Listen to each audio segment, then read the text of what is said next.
대담한 대담 시작하겠습니다. 오늘은요, 현대차 그룹 이야기를 좀 자세히 해드리려고 합니다.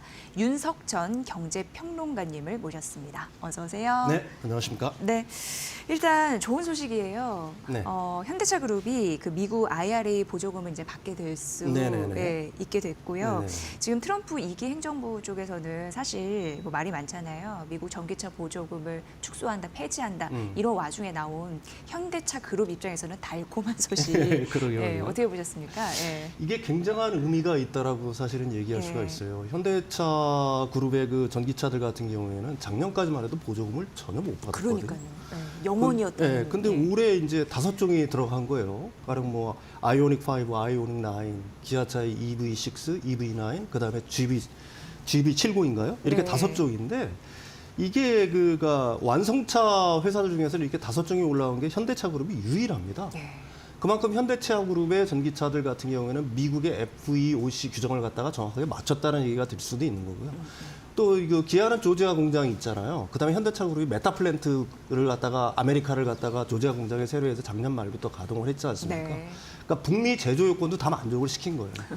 근데 작년까지만 해도 이 IRA의 그 어떤 수혜 그 종이라고 해야 될까요? 전기차 그 종이 한 40여 종이었는데 올해는 이게 25종으로 대폭 줄었습니다. 그러니까 그 많이 줄었더라고요. 그럼 올해는 오히려 굉장히 많이 줄은 거예요. 네. 그래서 거기서 탈락한 회사들 보면 폭스바겐 그룹, 그러니까 폭스바겐의 뭐 ID4라든지 뭐 이런 차들 있지 않습니까?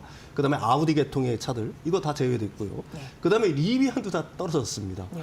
그다음에 일본 차들도 몇 종이 떨어진 와중에 현대차 그룹 5종이 이게 신규로 추가가 됐다는 얘기거든요. 그렇다면 이게 지금 현대차는 그렇지 않아도 사실은 미국 시장에서는 전기차 부문에서는 전기차 부문뿐만 아니라 내연차 역시 마찬가지지만 특히 전기차 같은 부분은 굉장한 어떤 호실적을 내고 있는 거거든요. 네.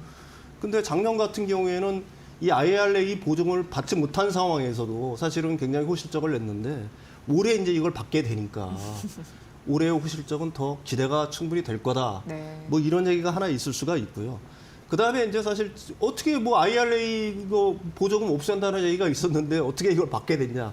지금은 아직은 이제 바이든 정부잖아요. 네. 그러니까 트럼프 행정부가 들어오면은 이걸 갖다 어떻게 할지는 아직도 사실은 불확실성이 있는 겁니다. 그렇지만 지난 시간에 제가 말씀드렸듯이 그 트럼프 행정부에서 이걸 갖다가 보조금을 갖다가 폐지한다고 하더라도 올해는 이미 예산 자체를 갖다가 거의 정해져 있는 거기 때문에 올해 당장 이걸 갖다가 중단하기는 굉장히 어려워요. 그것도 역시 하원이라든지 상원의 동의를 얻어야 되는 거기 때문에 예산안 조정을 할 때는 반드시 의회의 동의를 얻어야 되는 거거든요. 근데 뭐 계속해서 말씀드리지만 공화당 지역구에 IRA의 어떤 혜택 수혜가 완전히 집중되기 때문에 하원에서 이게 과연 통과가 될지는 굉장히 의문인 상황인 거고요. 설사 폐지가 된다고 하더라도 올해까지는 이게 진행이 된다, IRA 보조금이. 그래서 결국 내년부터나 만약에 트럼프 대통령이 진짜 이걸 강하게 압박을 해서 예. 저는 뭐 그럴 확률이 높다고 생각하지는 않지만 적어도 내년 초나 돼야지 IRA를 갖다가 보조금을 갖다가 없앨 수 있다. 그러니까 적어도 올해까지는 이 현대차 그룹사 아들한테는 이 굉장히 호조라고 얘기할 수가 있겠죠. 네. 예, 예, 예. 그러니까요. 참 이런 거 보면은 그러니까 지금 이 보조금을 받은 건 바이든 정부고 이제 네네. 곧 내려오겠지만 트럼프 네네. 행정부 때는 또 어떻게 달라질지 모르겠지만 사실 대부분 좀 과도한 우려는 하지 않아도 된다 이런 얘기 나오는 네네네. 거고요. 우리 입장에서 봤을 때 현대차가 굉장히 잘하고 있잖아요. 네네네. 미국 시장에서 잘 팔린다는 거는 인기가 있다는 거고. 네네, 그렇죠. 그리고 트럼프 행정부 뭐 와도 아니 미국에서 버젓이 투자하면서 일자리 창출 늘리고 있는데 미워할 이유가 있을까? 뭐 이런 생각 우리 입장으로 들고요. 네네네네. 어쨌든 지금 굉장히 중요한 건 IRA 보조금 지급 명단에 처음으로 현대차가 들어갔다. 그렇죠. 예. 우리가 또 한편으로 이걸 생각해봐야 됩니다. 그런데 현대차 판매량이 좋았다고 했잖아요. 네네네. 보조금 안 받으면서도 이렇게 잘했네라는 거 한 번 더 칭찬해줘야 되지 않을까 네네, 생각합니다. 그렇습니다. 예. 작년에 현대차 그룹이 전체적으로 내연차 포함해서는 전년 대비 3.4% 증가했어요. 그래서 170만 한 8천여 대 정도를 갖다가 팔았는데 네. 이게 역대 최다 판매 기록을 세운 거고요. 그다음에 전기차 부분만 놓고 보면은 사실은 미국 시장에서 2분기에는 테슬라에 의해서 2등을 했고요. 이제 조금 이따 그림이 나올지 모르겠지만 3분기에는 이게 3등을 했어요. 이게 4분기 통계는 거의 아직 저기 보시면은 현대차 그룹이 그룹사죠. 현대하고 이제 기아를 합친 게 3등을 했거든요. 저기 3분기고. 네, 3분기고요. 2분기에는 테슬라에 의해서 2등을 했습니다. 예. 근데 4분기 통계는 사실은 아직은 나오지는 않았어요. 근데 이게 우리가 이 그림을 갖다가 유심히 봐야 될 거는 사실은 유수의 완성차 그룹들. 근데 일본의 회사들 같은 경우를 갖다가 다 따돌렸다는 얘기거든요, 사실은. 그러니까 글로벌 시장에서는 뭐 내연기관차뿐만이 아니라 이 전체적인 어떤 그 자동차 판매량을 놓고 가령 뭐 도요타라든지 폭스바겐 그룹이라든지 우리가 경쟁을 하고 있는 거 사실은 아니겠습니까? 근데 최소한 미국 시장에서 전기차 부분만을 놓고 본다라고 하게 되면은 사실은 폭스바겐이라든지 일본의 뭐 마스다, 혼다, 닛산, 도요타 이런 그 유수의 기존의 이제 국제 자동차 완성차 업체들을 전부 다 제끼고 있다라는 걸 갖다가 굉장히 큰 의미가 있다라고 얘기할 수가 있겠죠. 네. 예. 지금 어쨌든 현대기아차는 전기차에서는 그동안 이제 보정을 받지 못했고 이번에 네네. 이제 그 리스트에 들어간 거고 전기차를 포함한 뭐 기타 내연 기관차 이런 쪽에도 좀 우리가 잘 봐야 되는데 그 인센티브가 할인 정책 이런 부분이 있었잖아요. 네네네네. 그런데도 이제 영업이익률은 높게 나온 거는 그동안 이제 괄목할 만한 성장을 하고 있다라고 보여지긴 하거든요. 네, 그렇습니다. 지금 글로벌 그 완성차 업체의 그 영업 이익률을 놓고 보게 되면은 10%를 넘어가는 그 회사가 사실은 딱 3개밖에 없어요. 세 개밖에 전기차 회사 없어요. 포함해서 기아, 테슬라. 그것도 기아가 있네요. 기아가 1등입니다. 예. 테슬라가 2등이고요. 도요타. 그다음에 현대그룹이 현대자동차가 8.3%인가요? 영업이익률이. 그래서 이게 4위예요.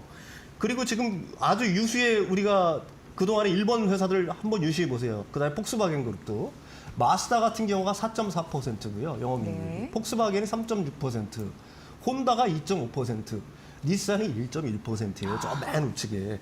그래서 혼다하고 닛산하고의 합병설이 합병. 꾸준하게 나오는 예. 거고요. 폭스바겐이 그래서 구조조정을 할 수밖에 없는 겁니다. 그래서 못하는 둘끼리 뭉쳐봤자 뭐 이런 얘기도 예, 우리 그렇습니다. 이제 하기도 했었잖아요. 이게 예. 그렇다면 이게 대체 어떤 의미가 있는 거냐라고 한다면은 사실 미국 시장에서 북미 시장에서 사실은 우리나라 업체들도 보조금을 많이 줬을 거 아니에요. 인센티브 정책이라고 보통 얘기를 하죠. 할인해서 파는 것들. 많이 줬는데도 저렇게 영업이익이 높다는 얘기죠. 그러니까 우리나라 그 자동차 회사들의 어떤 뭐라고 해야 되나요? 어떤 경쟁력을 갖다가 이 그림이 보여주는 거고요. 어떤 사람들이 이런 얘기를 해요. 야, 우리나라 원달러 환율이 뭐 고공행진했으니까 환율 효과로 네, 수출 환율 주니까, 효과를 본 거 아니냐 그러는데 분명히 그런 측면은 있죠. 근데 일본은 그 엔화가 약세 아니었나요? 물론 원화가 더 절하된 측면은 분명히 네, 있지만은 네. 엔화도 달러 대비해서 약세였던 거고 유로화도 마찬가지잖아요. 유로화도 뭐 저기 달러 대비해서는 약세인 현상은 뭐 어떻게 보게 되면 글로벌 전체적으로 놓고 보게 되면은 달러를 제외하고는 대부분의 통화들이 약세를 보인 상황인데 그래서 우리나라 회사들이 완성차 회사들의 영업이익률이 높다. 이런 식으로 우리가 스스로 폄훼하는 거는 물론 그런 측면이 있다는 걸 갖다가 부인하지는 못하지만 예. 일방적으로 그렇게 말할 수는 사실은 없다는 얘기인 거고요. 예. 그다음에 사실은 이 북미 시장에서 최대 실적을 기록했다라고 얘기를 했잖아요. 물론 그거는 우리나라 완성차 회사들, 현대차 그룹이 인센티브를 준 측면이 있습니다. 근데 다른 회사들을 유심히 보게 되면은 폭스바겐은 대당 6,000달러를 줬대요.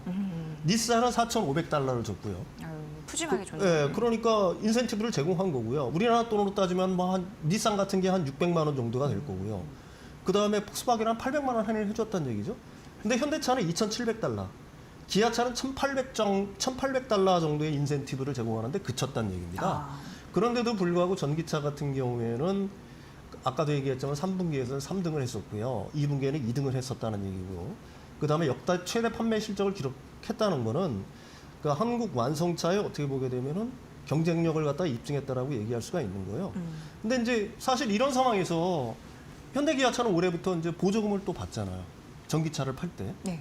전기차를 보조금을 받게 되는데 나머지 회사들은 보조금을 못 받지 않습니까? 일본이나 폭스바겐 그룹도 다 탈락을 했으니까. 그러니까 올해 같은 경우에는 영업이익률이라든지 아니면 뭐 시장 점유율이라든지 이런 측면에서 기타 그 독일과 일본의 유수 완성차 업체들과의 어떤 격차를 더 벌릴 수 있는 그런 어떤 절호의 기회가 왔다. 네. 이렇게도 얘기할 수가 있겠죠. 이럴 때 또 그 찬스를 확 낚아채가지고 네네네. 점유율을 확 또 떨어뜨리면은 네네네. 뒤에 이제 따라오지 못할 정도로 그렇죠. 네, 그런 원인이 됐으면 좋겠다는 네네네네. 생각하는데 왜냐하면 다른 여타 업체들은 못하는 이유가 있거든요. 왜냐하면 네네. 그 차종을만 늘리지도 않잖아요. 신차 나오는 거 거의 못 본 것 같아요. 이게 왜 그러냐면은 이제 조금 있다가 그림이 또 하나 나오실지 모르겠지만은 올해 신차, 전기차 부분의 신차는 현대차 그룹이 제일 많아요. 그러니까요. 네. 현대차 그룹이 제일 많고 이 폭스바겐 그룹이라든지 일본 차 같은 경우에는 저기 보시면은 저기 그 현대차 저 위에 보시면은 25년도 그림을 보시면은 지금 굉장히 많지 않습니까?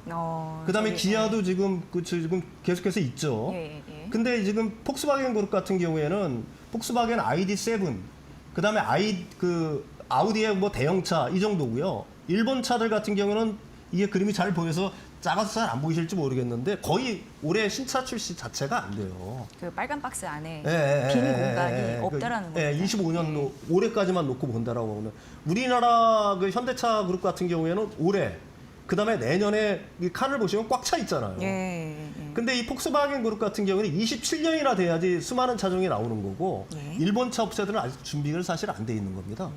그래서 일본하고 유럽의 그 완성차 업체들이 계속해서 하이브리드에 매달리는 이유가 사실은 있는 거예요. 왜 그러냐면 전기차 분야에서의 전용 플랫폼이라고 보통 분들이 얘기를 하죠. 네. 현대차 그룹 같은 경우는 eGMP 시스템 자체가 이미 뭐 GM도 eGMP를 갖다가 달라고 얘기하고 있는 거고요. 사실 그 우수성 자체가 세계적으로 인정이 됐는데 다른 기업들, 다른 완성차 기업들, 특히 일본차나 뭐 폭스바겐 그룹들 같은 경우에는 변변한 그러니까 전기차 플랫폼 자체가 없어요. 그러니까 사실 이걸 갖다 낼 수가 없는 건데 그나마 이제 시장 점유율을 자꾸 어떻게 보면 유지하고 싶으니까 이 하이브리드라든지 계속해서 그 내연기관차의 어떤 시장 여기에 계속 집중을 할 수밖에는 사실 없는 겁니다. 이게 기술적으로. 그런데 이제 만약에 올해 이제 그 현대차 그룹 그다음에 기아, 현대차라든지 기아에서 이런 어떤 신차들이 본물을 일으면서 나오게 되면은 이게 어떤 현상이 벌어질까요? 거듭 얘기하지만 우리나라 현대라든지 기아차 그룹하고 그다음에 다른 그 폭스바겐이라든지 가령 뭐 BMW라든지 벤츠라든지 아니면은 일본의 도요타라든지 아니면 뭐 닛산 혼다와의 어떤 격차 같은 경우는 앞으로 점점 벌어질 수밖에 없다. 근데 이제 일부에서는 이런 얘기 하죠. 그럼 내연기관차에서 계속해서 하면 되는 거 아니야? 내연기관차 고집하다가 중국에서 다 밀렸죠. 완성차 그렇죠. 업체들. 예. 그다음에 앞으로의 시대는 그 젠스랑이 뭐 CES에서 기조연설에 얘기했지만 물리적 AI로 가는 겁니다. 물리적 AI에서 시장이 제일 큰 게 사실은 자율주행 기반이거든요. 이 자율주행차를 하기 위해서는 전기차로 갈 수밖에 없는 거고 내연기관차로는 자율주행을 어떻게 구현을 해요? 인공지능 자체를 구현할 수가 없는 거지 않습니까?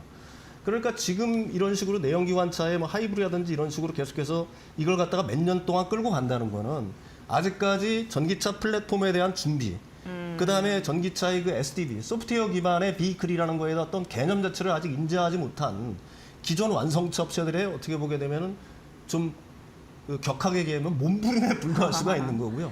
여기에 더 집착을 하면 할수록 사실은 앞으로의 어떤 모빌리티 시장에서의 어떤 주도권, 이거는 결국은 가령 뭐 테슬라라든지 우리가 앞서 나가고 있는 현대 기아차에 점점 밀릴 수밖에 없다.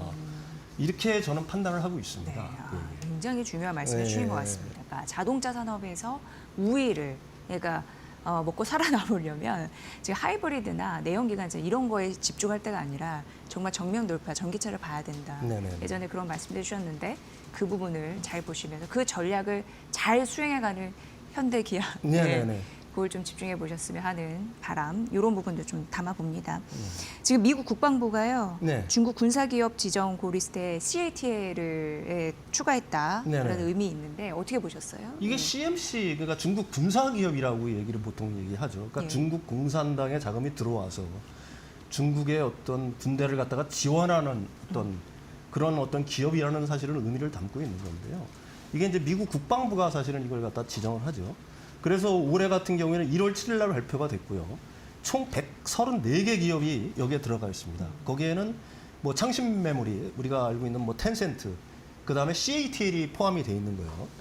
이게 이제 그 배터리, 뭐 이제 그 섹터를 놓고 보면 뭐 드론, 그 다음에 메모리 반도체, 해운, 석유, 유전체 분석 등등해서 굉장히 많은 분야, 폭로블 분야에 대해서 이 CMC 기업 리스트를 발표를 한 거예요. 근데 이게 왜 중요하냐면은 이건 뭐냐면은 그 중국 군사기업이라고 딱 명명을 했다는 거는 중국 공산당의 어떤 자본이라든지 아니면 중국 공산당을 위해서 일을 한다는 거잖아요. 그렇다고 하면 미국 정부 입장에서 이들 기업은 보편 관세, 가령 뭐 중국에 대한 어떤 보편 관세가 실행이 되지 않는다고 하더라도 이들 기업에 대해서는 철저하게 막을 거라는 얘기가 된다는 얘기입니다. 왜냐면 안보와 직결되기 때문에. 이게 안보와 직결되기 때문에 사실은 그런 거예요. 근데 여기 이제 CATL은 굉장히 큰 어떤 반발을 하고 있어요. 우리가 왜 중국 군사 기업이냐. 그래서 이거는 이 리스트 자체는 일단은 소송을 할 수 있어요, 해당 기업이. 그러니까 소송을 해서 사실은 여기 뭐 샤오미 같은 경우에는 이거 소송해서 이겨가지고 빠졌죠. 네. 근데 과연 이 CATL이 여기서 소송을 한다 그래서 빠질 수 있을까는 거는 제가 굉장히 큰 의문을 갖고 있고요. 그러니까 CATL이 여기에 사실은 왜 들어갔냐를 우리가 굉장히 중요하게 봐야 됩니다. 이게 사실 작년에 공화당 의원 몇 명이 이 CATL은 중국 공산당 기업이다. 그러니까 이걸 리스트에 올려야 된다고 미국 국방부에 압력을 넣은 게 이번에 그 결과로 나타난 겁니다. 사실은. 그래서 느낌이 이제 작용했군요. 네, 그게 굉장히 크게 작용을 한 거예요. 그래서 이제 작년도 제가 이제 이 시간에 나와서 얘기한 것처럼 사실은 미국의 어떤 군사 기지라든지 아니면 국방부 산하의 그 어떤 기지라든지 이런 데서는 사실은 그 중국의 ESS 시스템 전부 다 폐기한다고 했잖아요. 이게 단순히 그 CATL의 문제만 아니라 중국 기업들, 중국의 배터리 기업들 전체를 갖다 타겟으로 하고 있다는 걸 갖다가 어느 정도 여러분들이 아셔야 됩니다. 그리고 CATL 배터리라는 게 배터리가 사실은 뭐 중국 시장에 영향이 있지만 어쨌든 세계 1위 점유율을 기록하고 있잖아요. 이걸 쓰는 전기차 회사들이 굉장히 많아요. 테슬라, 그다음에 포드, GM, BMW, 스텔란티스 전부 다 이 CATL 배터리를 쓰는 거거든요. 장악력은 아직까지 크니까. 네, 그다음에 이게 왜 그러냐면 사실은 중국에서 만들어서 중국 시장도 들어가야 돼요. 중국에서 만들어서 유럽으로 나가는 것들에 이제 사실은 많이 CATL 배터리들이 사실은 장착이 많이 됩니다. 근데 중요한 거는 이제 테슬라 같은 경우에는 모델 3나 모델 Y 같은 경우가 CATL 배터리를 써요. 그러니까 우리나라에 들어온 그 테슬라도 보통 CATL 배터리들이 많이 장착이 돼 있지 않습니까? 근데 이제 미국의 제재가 CATL로 집중이 되는 순간에 사실은 그 미국 시장으로는 미국 국내에서 판매되는 자동차에는 CATL 배터리를 갖다가 전혀 거의 쓸 수 없다는 얘기가 사실은 된다는 얘기가 그렇죠, 앞으로. 되는 거고요. 그다음에 뭐 ESS 시스템은 사실은 말할 필요도 없는 거고요. 테슬라의 ESS 메가팩 자체가 사실은 중국산 LF 배터리를 전부 다 만드는 거 아니겠습니까? 그것뿐만이 아니라 전기 버스들 대부분 LF 배터리 들어가잖아요. 그러니까 이 시장 자체를 갖다 무시할 수는 없다는 얘기고요. 그 다음에 사실 우리가 배터리라고 하게 되면 지금 전기차만 생각하지만은 스마트폰이라든지 랩탑 등 이런 어떤 소비자 가전들이 있지 않습니까? 거기에는 또 ATL이라는 이 애플의 스마트폰도 중국산 배터리 들어가요. 우리나라 배터리가 들어가는 게 아니라 ATL상의 배터리들이 들어가는데 이게 장기적으로 놓고 보기에는 여기까지도 제재의 어떤 폭을 갖다가 미국 정부가 늘릴 가능성이 있다. 그리고 향후 그 CATL 배터리 같은 경우에는 일단 중국 군사 기업으로 점용이 됐기 때문에 사실은 앞으로 그 CATL에 대한 어떤 제재에 그 미국 정부의 어떤 방침들이 초점들이 완전히 집중이 될 수 있는 여지가 있다. 그래서 또 하나 지금 CATL이 가령 뭐 미국의 포드라든지 이런 회사들한테 손을 잡고 미국에 진출한다는 얘기가 끊임없이 있잖아요. 직접 진출은 못하니까. 가령 뭐 라이선스 기술 제휴를 해가지고 들어온다는 걸 갖다가 한다는 건데 만약에 CATL이 이 제재 리스트에 명확하게 올라가고 소송에서 패한다고 하게 되면은 사실은 그런 행보도 굉장히 어려울 거다. 이게 이제 사실은 합리적인 추론이겠죠. 예. 길문이 아예 막혀버릴 가능성이 네네네. 있으니까 예, CATL이 지금 격렬하게 반항하는 그렇죠. 격렬하게 반대를 하고 있는 겁니다. 들고요. 예. 이러면은 우리나라는 뭐 반사이. 당연히 그렇죠. 사실은 뭐 지금 뭐 현대기아차 그 메가팩 본격 가동을 해서 올해 이제 아이오닉 9이라든지 뭐 이런 것도 신차들이 계속해서 발표가 되는 거고요. 그러면 뭐 그 북미 시장 잘 나갈 거고요. 사실 뭐 S&P 글로벌 모빌리티가 예측하기로는 올해 북미 시장 성장률을 갖다 36%로 잡았어요. 그다음에 그 중부하고 서부 유럽 같은 경우는 44%를 잡았거든요. 글로벌 전기차 시장 성장률을 30% 잡았습니다. 이건 제가 생각해도 약간 좀 낙관적인 수치인 것 같기는 해요. 근데 S&P가 뭐 어떻게 추정한 거니까 자신들 나름대로 뭐 거기에 어떤 근거들이 분명히 있겠죠. 그 정도의 어떤 그 굉장히 놀랍게 성장하는 시장에서 현대기아차는 굉장히 유리한 위치를 점하고 있다. 이거는 분명한 사실이다. 이렇게 말씀드릴 수가 있을 것 같아요. 사실 머리도 쓰는 것 같아요. 그 최근 소식 중에 이제 아마존에서 현대차를 살 수가 있게 됐잖아요. 이게 자동차를 판매하는 첫 번째 브랜드가 된다고 하는데 5년 내 미국에서 온라인 판매 비중을 30%까지 높이겠다라는 계획도 세워놨습니다. 다양한 시도를 하고 있다. 그래서 저는 현대차 그룹 오늘 얘기를 들으면서 우리나라 그룹이 자력갱생하는구나. 이거 진짜 잘하고 있는 것 같아요. 그러니까 남에게 의지하지 않고 자기의 힘으로 위기를 돌파해 나간 거죠, 결국. 그런 결과 값을 올해 좀 더 많이 얻길 바라는 마음입니다. 네, 저도 그렇게 예, 기대합니다. 잘- 우리나라 기업들이 잘했으면 좋겠어요. 정말요. 예, 예, 그래서 예. 좀 코스피도 팍 올라가고 네네네. 네, 그런 바람입니다. 자, 오늘 현대차 그룹 이야기 잘 들으셨죠? 예, 대담한 대답 오늘 윤석천 경제평론가님의 분석으로 함께하셨습니다. 잘 들었습니다. 네.